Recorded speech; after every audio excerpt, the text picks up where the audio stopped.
Ukraine যুদ্ধে রাশিয়ার পক্ষে লড়তে বাংলাদেশ থেকে কর্মী প্রেরণের অভিযোগে British Sarkar dream home travels and tours লিমিটেডের ওপর নিষেধাজ্ঞা দিয়েছে। ব্রিটিশ সরকার নিষেধাজ্ঞা বিষয়ক ওয়েবসাইটে এই তথ্য জানানো হয়। একই সাথে বিশ্বের ৩৫ জন ব্যক্তি ও প্রতিষ্ঠানের বিরুদ্ধে নিষেধাজ্ঞা দিয়েছে দেশটি।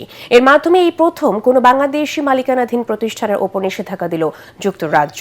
নিষেধাজ্ঞা পত্রে দেশটির স্যাংশন মিনিস্টার স্টিফেন ডাউটি বলেছেন, রাশিয়া ইউক্রেনের বিরুদ্ধে যুদ্ধে জনবল ও সামরিক সক্ষমতা বাড়াতে বিভিন্ন দেশের অভিবাসীদের প্রতারণার মাধ্যমে এসব ব্যক্তি ও প্রতিষ্ঠান নিয়োগ দিয়ে আসছিল।